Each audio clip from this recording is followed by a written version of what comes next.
Good morning प्यारे विद्यार्थियों साथियों। आज हम कक्षा 10 की सामाजिक विज्ञान का जो टॉपिक है, टॉपिक संख्या 6 केंद्र सरकार, उसके बारे में अध्ययन करेंगे। तो सबसे पहले हम जानेंगे सरकार के बारे में। तो टॉपिक का नाम है केंद्र सरकार। तो केंद्र सरकार कक्षा 10 के अंदर यह 7 नंबर का टॉपिक है, बहुत महत्वपूर्ण टॉपिक है। और इसी के साथ ही अगला इसका जो टॉपिक है वो है राज्य सरकार का। तो सबसे पहले हमें साधारण तौर पे ये जानने की ज़रूरत है कि सरकार क्या है। तो सरकार मैं आपको बता दूं कि राज्य को मूर्त रूप प्रदान करने वाली संस्था को सरकार कहते हैं। राज्य को मूर्त रूप प्रदान करने वाली संस्था को सरकार कहते हैं। अब हम जानेंगे कि सरकार जो है, इस सरकार के कितने अंग होते हैं। तो सबसे पहले हम सरकार के अंगों की बात करते हैं। तो सरकार के होते हैं 3 अंग। 3 अंग होते हैं। सबसे पहली होती है व्यवस्थापिका। पहली होती है व्यवस्थापिका, दूसरी होती है कार्यपालिका, दूसरी कार्यपालिका और तीसरी होती है न्यायपालिका। तो इस प्रकार सरकार जो है उसके अंदर 3 अंग होते हैं, व्यवस्थापिका, कार्यपालिका और न्यायपालिका। तो अब हम ये जानेंगे कि जो व्यवस्थापिका है इसके अंदर क्या क्या है, कार्यपालिका में क्या क्या है और न्यायपालिका के अंदर क्या क्या है। तो सबसे पहले जो व्यवस्थापिका है, इस व्यवस्थापिका में हम बात कर रहे हैं केंद्र सरकार की।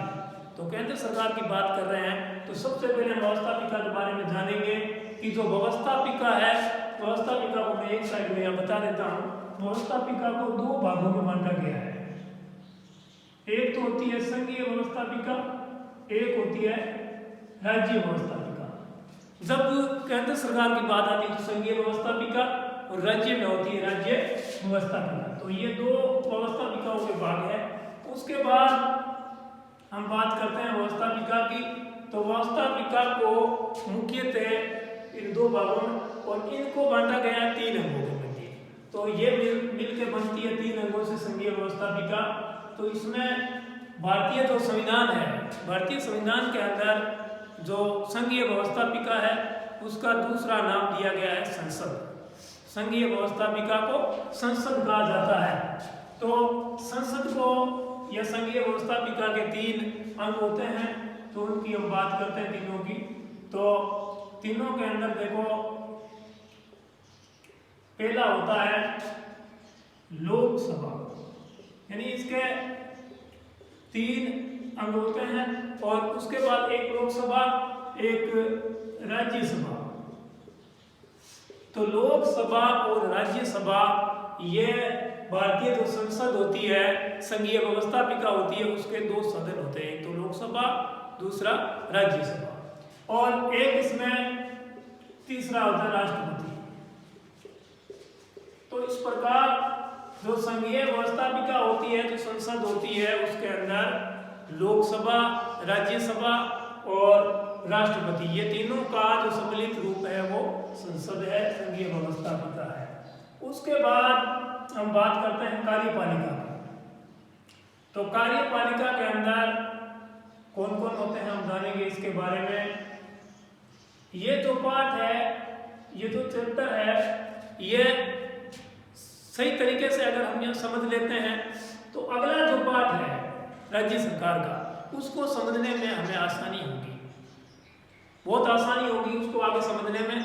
क्योंकि व्यवस्था जो होती है वो केंद्र सरकार की लगभग जो व्यवस्था होती है वो राज्य सरकार में भी देखने को मिलती है।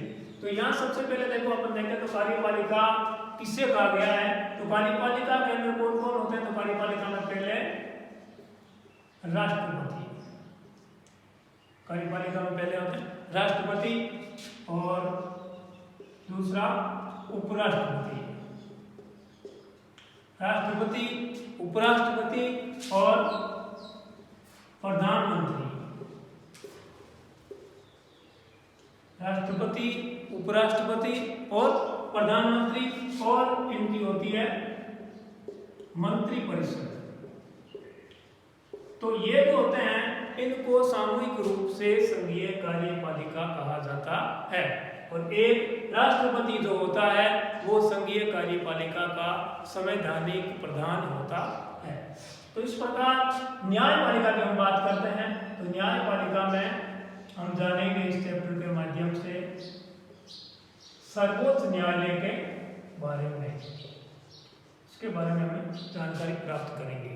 तो ये जो पूरा चैप्टर है केंद्र सरकार के अंदर हमें जानने को मिलेगा कि संघीय जो व्यवस्थापिका है उनमें लोकसभा और राज्यसभा जो दो सदन है उनके बारे में, राष्ट्रपति के बारे में, राष्ट्रपति के बाद हम जानेंगे उपराष्ट्रपति के बारे में, उपराष्ट्रपति के बाद हम जानेंगे प्रधानमंत्री के बारे में और उसके बाद मंत्रिपरिषद के बारे में। न्यायपालिका के अंदर होता है सर्वोच्च न्यायालय। तो सर्वोच्च न्यायालय के न्यायाधीशों की योग्यता, मुख्य न्यायाधीश की योग्यता, उनके कार्यकाल, साथ ही यहाँ से अगर शुरू करते हैं हम तो लोकसभा के सदस्यों की योग्यता है, उनकी संख्या है, निर्वाचन है, उनका कार्यकाल है, कौन कौन से ये इसमें पदाधिकारी होते हैं, उन सब बातों के बारे में हम जानकारी प्राप्त करेंगे।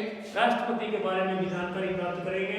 तो सबसे पहले हम लोगों को अगला जो चैप्टर हम शुरू करेंगे तो उसके अंदर हम जानेंगे लोकसभा और राज्यसभा के बारे में।